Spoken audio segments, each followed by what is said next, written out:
Fala pessoal, você está no Sebrae Prevcast, o podcast do Sebrae Previdência.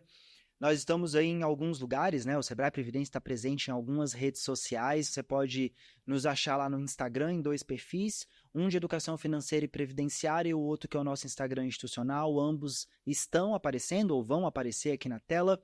Estamos também no LinkedIn e no Facebook, só jogar Sebrae Previdência que você acha, no YouTube também. Se você estiver ouvindo a gente aqui pelo Spotify, caso você já esteja no YouTube, só jogar lá no Spotify Sebrae Prevcast que você consegue achar todos os nossos episódios para ir ouvindo no trânsito ou onde você quiser, né?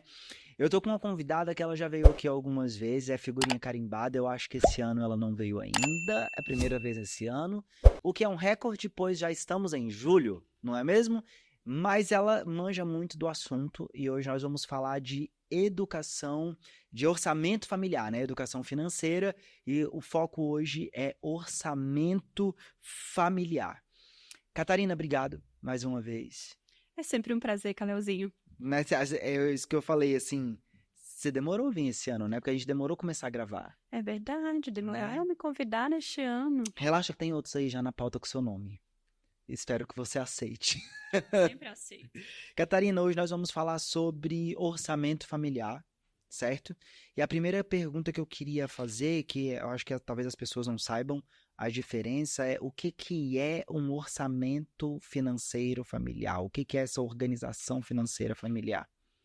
Esse tema é sempre muito interessante, né? E nunca sai de moda, porque a gente sempre precisa. O orçamento financeiro familiar, ele é um plano financeiro da família, com o objetivo ali de identificar receitas e despesas. O que a família ganha e o que ela gasta. Então, qual que é a diferença de um... Isso nem tava na nossa pauta, mas para a galera poder diferenciar a diferença aí de um planejamento financeiro pessoal, o meu, do Calel, e o da família. O que você destaca assim que tem de diferente entre eles? Na verdade, a forma de fazê-lo ela é igual, né? O que muda é que não é mais só uma renda, não é mais só uma despesa. Então, por exemplo, o planejamento financeiro pessoal do Calel, ele vai levar em consideração só suas receitas e suas despesas. Ele é muito mais fácil, né, de organizar ali, de fazer.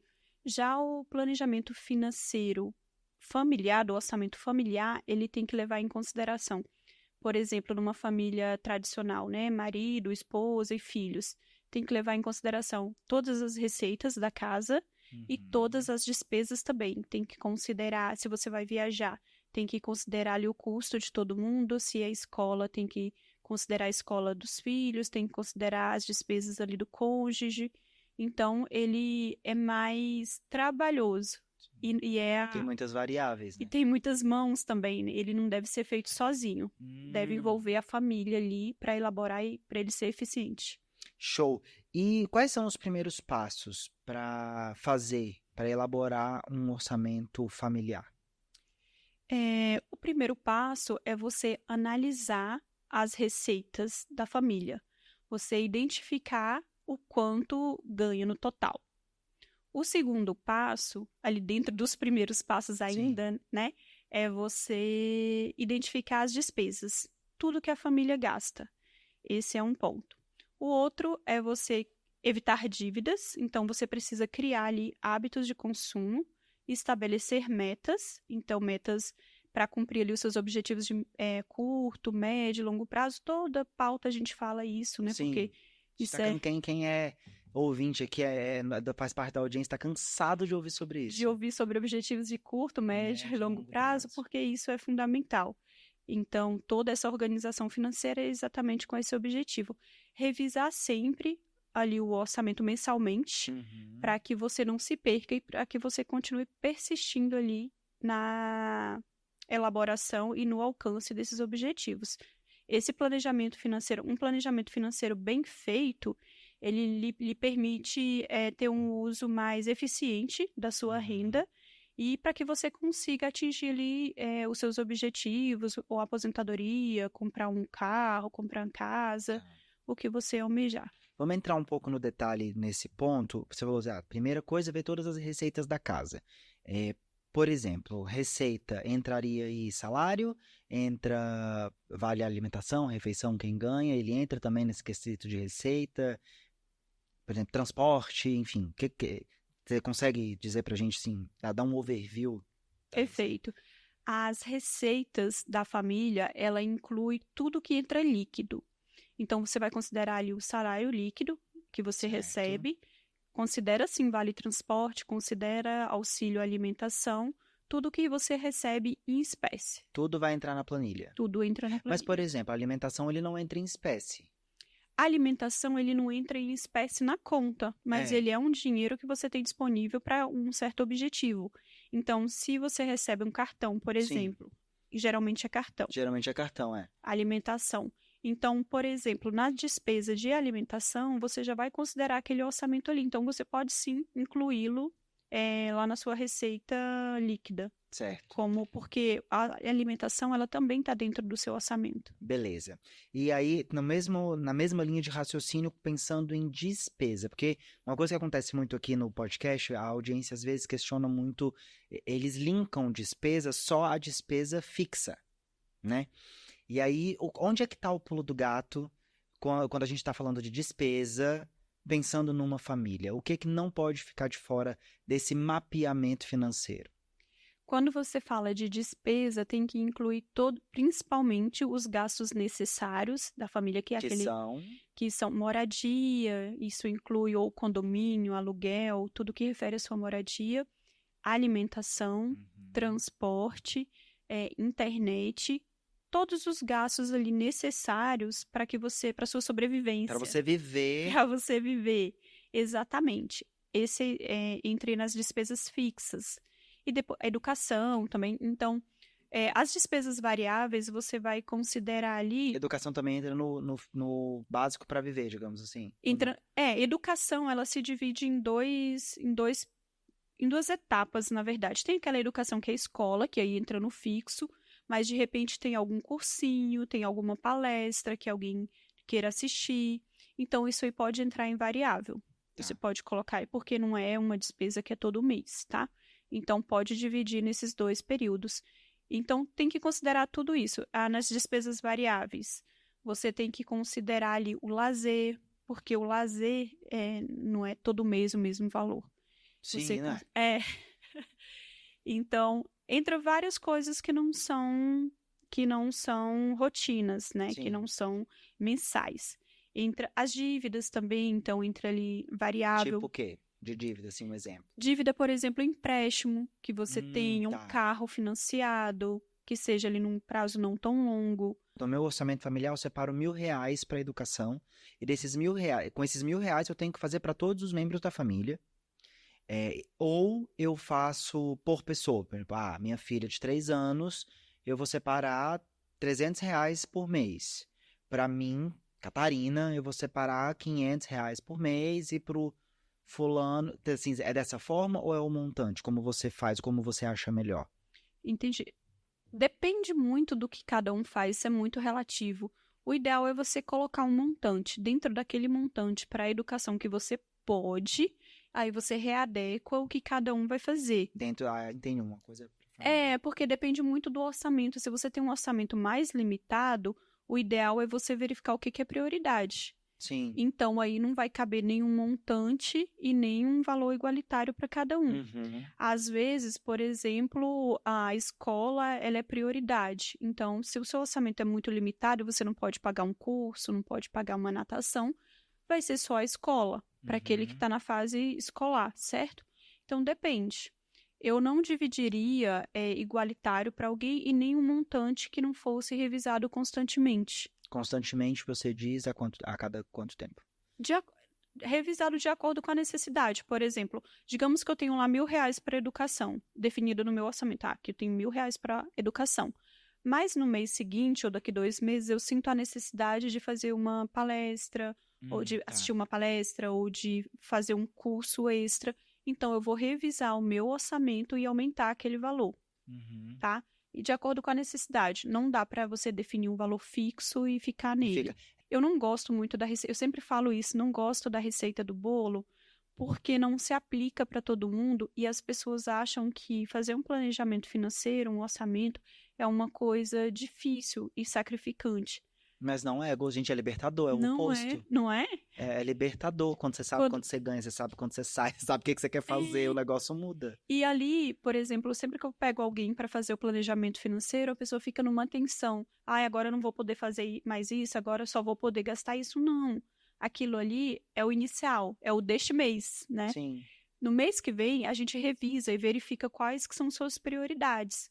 O ideal é você ir fazendo aos poucos para que você não desista também. Porque se eu falar assim para você, Kalel, olha, neste ano você só vai poder gastar com academia, por exemplo, R$ 500. Aí você tem outras despesas aqui que chegam daqui 3 meses e elas não existem mais. Ou você sente que é necessário você ir para uma academia melhor, ou com R$ 500 não dá para fazer nada, né, na academia. É, Mas, enfim, você vai organizando de acordo com a sua necessidade. entendi. Uma outra coisa que você falou que me chamou a atenção e que eu acho que vale a pena aprofundar um pouco é sobre a questão do lazer. Porque uma coisa é você ir pro lazer sozinho, outra coisa é para você ir pro lazer em casal, e outra coisa é você ir com uma criança, Catarina. E como que você organiza a questão do lazer dentro do seu orçamento familiar, sabendo que você tem uma criança? Porque a história é outra. Como é que você faz? A gente até gravou um podcast sobre viagem, né? Que a gente abordou esse tema. Com criança é completamente diferente. A começar pelo destino que você escolhe, por exemplo, para uma viagem. Mas nem vamos falar de viagem, vamos falar de pequenos lazeres, por exemplo, ir ao cinema, Certo. tá? A gente falou disso esses dias, eu acho, não Sim. falou? Nós falamos disso. Para ir ao cinema, não é qualquer filme que você pode assistir, você tem que começar por aí. Então, se você vai sozinho, você consegue abrir mão da pipoca, da bebida e paga ali o seu ingresso e assiste tranquilo. Quando você vai com criança, tem a pipoca, tem o lanche depois. Então, tem toda uma organização diferente. Se você vai viajar, você tem que pensar, depende da idade da criança, você tem que pensar num carrinho, você tem que pensar numa cadeirinha para o transfer, você tem que pensar no hotel se você vai precisar de uma babá, se vai precisar de da recreação, né? Deixar com as tias da recreação. Quando não é no caso de resort, né? Deixar lá na recreação. Exatamente. Tudo isso gera custo. Se você vai levar alguém com você para te ajudar, aí as despesas são diferentes, porque a criança se alimenta de forma diferente quando a criança ainda é muito novinha. Então, todo o planejamento, ele muda. O Ou planejamento seja, você vai gastar 3 vezes mais. a criança, a partir de 2 anos, ela já paga uma passagem inteira. Aqui no Brasil, os hotéis ainda não cobram pela estadia da criança, mas no exterior é cobrado Ou o preço cheio? Ou... o preço cheio. Meu Deus! Alguns cobram preço cheio, alguns cobram 80%, 70%. Mas na maioria cobram preço cheio. Meu Deus do céu. Então, por exemplo, igual uma coisa que eu falei pra você na outra, a gente viajava muito pro exterior com o filho, agora já reduziu bastante. Verdade, você comentou isso quando a gente falou sobre viagem. Porque o custo agora, ele é integral, independente da idade da criança. Então, eu sempre aconselho, e eu faço isso no meu planejamento financeiro, e isso é super importante, além de você ter definido ali despesas fixas, despesas variáveis, e dentro das despesas variáveis você categorizar, tem que deixar um dinheiro sem categoria. É o dinheiro da insanidade. Entendi. Se você puder, e é impressionante como no começo é difícil a gente conseguir isso, mas depois quando você se organiza, você vai vendo que é possível. Sim. Então é aquele dinheiro para o seu devaneio. Se você não tem criança, mas hoje você viu aquela promoção que você não quer perder. Vamos falar um pouco sobre ferramentas e métodos de organização. Você tem alguma ferramenta, algum aplicativo ou algum método que você usa? Aí vale lembrar que não existe receita de bolo, a gente está falando da Catarina, mas talvez o que funciona para você pode funcionar para outra pessoa. Perfeito. Tem várias ferramentas que podem ser utilizadas. A planilha, ela ainda é muito eficiente. Eu uso a planilha, o Excel. A planilha, ela ainda é muito eficiente para você organizar, fazer o orçamento familiar. Mas tem aplicativos também que são bem interessantes, onde você coloca ali com mais facilidade e ele ainda te dá um diagnóstico ali do que você gasta mais, né, de onde que está... O que está comendo o seu orçamento. Sim, eu uso um desse. Pois é. Então, tem vários orçamentos, como Guia Bolso, Wallet, eu uso Organize. E o Mobius, Eu tem uso ele. vários aplicativos assim que são super eficientes. E hoje até algumas contas bancárias mesmo, você já consegue organizar algumas coisas ali, não No aplicativo do banco. no próprio aplicativo do banco, em alguns, ele já faz automaticamente ali, categoriza suas Ah, tá. despesas, Sim. para você saber o que está consumindo mais ali naquele mês. Você já falou aqui que você é contra os métodos, as receitas de bolo, mas tem algum método que você usa para organizar suas finanças? Eu não gosto da receita de bolo, mas você sempre parte de algum lugar. A receita de bolo, e eu repito, eu não gosto dela porque não se aplica para todo mundo, aquela receita, né? Cabe para alguns, mas não cabe para outros. Sim. Mas se você tem renda e você só não sabe como gerenciar a sua renda, tem alguns métodos bem interessantes, como o método que eu já falei aqui também, que é o 50, 30, 20, Sim. tá? Que foi esse método, ele existe desde Eu usei 2005. ele por um bom tempo. E ele tá até no livro da Elizabeth Warren, Sim. que é uma senadora americana que fez esse livro junto com a filha dela em 2005. E desde então, vários gestores financeiros utilizam esse método. Então, você utiliza ali 50% da sua renda para as despesas necessárias, para o seu custo de vida necessário, moradia, transporte, alimentação, educação e saúde. 30% você utiliza para a renda variável, ali para as despesas variáveis, perdão, viagens, toda forma de lazer, presentes, todos esses custos que a gente falou que entra como despesa variável. E os 20% você utiliza para investir, pensando na aposentadoria ou nos objetivos ali de médio e longo prazo. Certo. E na sua reserva de emergência também. Tá. Então, se você não tem um método ali e sua renda está folgada, só não está sendo bem gerida, esse método ele é bastante eficiente. Agora, repito, se 20% ele é muito para você investir, se 30% ele é muito ou é pouco também, né? Para suas rendas variáveis, você adapta. Tem o método 70-30, tem o método 50-50. Tudo vai depender da realidade de cada um.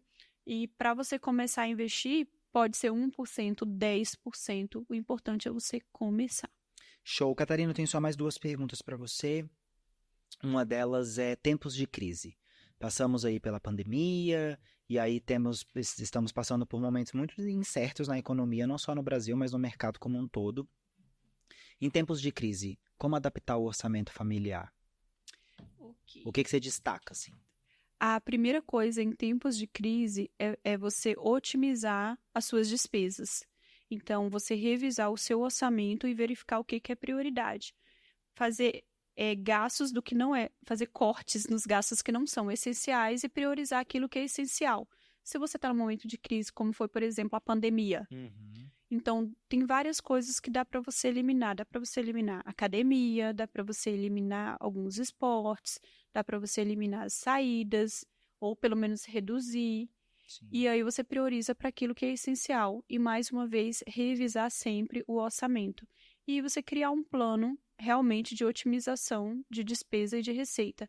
De repente, achar uma outra forma de ganhar uma renda extra. Uma fonte de renda, Uma fonte de renda. Isso é importante. Cat, última pergunta, que tem a ver com família. E a gente tem alguns episódios que nós falamos muito sobre isso, mas não tinha como falar de orçamento familiar sem falar desse ponto que é como ensinar a educação financeira para as crianças. Vamos pegar o exemplo, o seu exemplo, sua filha, que não vamos dar nomes aqui. Não, porque segurança, né? Mas sua filha, um bebezinho lindo de 3 anos. Como que você ensina para sua filha educação financeira? Quando se trata de filhos e dos familiares em geral que dependem de você, o primeiro ponto é o exemplo. Então, você seguir pelo exemplo. Então, sentar à mesa com a sua família, colocar a sua planilha, o seu aplicativo de despesas e conversar com a sua família sobre isso.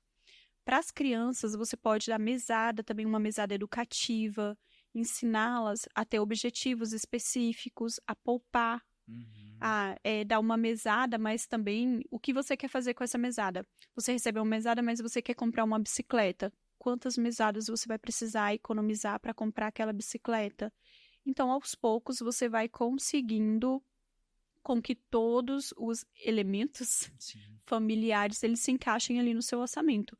Então, sempre falar de dinheiro, as pessoas temem falar de dinheiro com criança, com as pessoas, não gostam. As pessoas não gostam de falar de dinheiro com ninguém. Com ninguém. Mas eu falo de dinheiro numa facilidade. E dinheiro, ele é necessário para tudo. Então, fale de dinheiro com a sua família. Você perguntou da minha filha. Eu falo não para ela, explico porque eu leio sobre dinheiro, ela tem um porquinho e ela sabe o dinheiro que tem lá. E às vezes eu tenho dinheiro para comprar alguma coisa, mas ainda assim eu recuso. Sim. Eu não falo que eu não tenho dinheiro ou que ela não tem dinheiro para comprar. Eu falo que ainda não tem. Ou agora não, né? Agora não. Mas para você conseguir isso aqui, a gente precisa fazer isso. A gente está falando de uma criança de 3 anos. Sim. E você pergunta alguma coisa para ela, ela fala: mãe, quero isso. Filha, agora não. Não tem dinheiro? Ela fala? Fala. Eu, ainda não, filha. Quanto que tem no seu cofrinho? Já tem suficiente? Então, partir ali do exemplo e de ter essa conversa franca.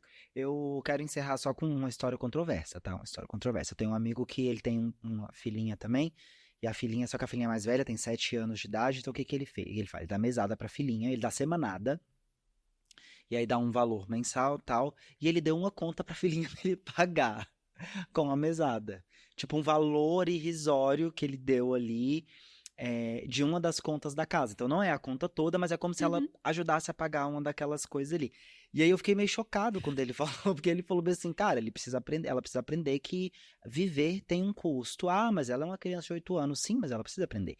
E aí, o que ele faz? Ele fala assim, olha, aí, exemplos, valores fictícios aqui, ele tá tipo, sei lá, R$100 pra ela por mês. E aí, o que ele fala? Olha, desses R$100, 20 é da conta de luz que você precisa ajudar o papai a pagar. Então, os 80 você vai gerir. Ele está ensinando dessa forma a gestão financeira para a filha dele. Cada família tem sua realidade. Confesso que eu fiquei meio chocado, mas achei interessante. Sensacional. Outra medida também. Hoje a gente está cada vez um mundo mais digital, o dinheiro é digital.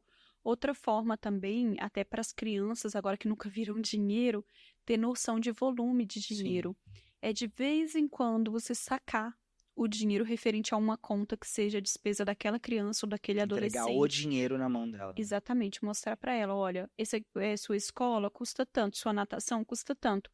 É isso aqui, ó, por mês que o papai e a mamãe têm que trabalhar para pagar o seu curso, a sua despesa aqui. Para a criança ter noção do esforço que é necessário e do volume que é necessário para ela ter certa regalia. Entendi. Né, o certo benefício. Então, isso é bastante importante. Pô, Catarina, matamos a pauta. Eu acho que também estamos dentro de um tempo que nós estabelecemos como meta, né, Catarina? Catarina, muito obrigado mais uma vez. Sempre muito gratificante ter você aqui conosco. Voltará ainda esse ano.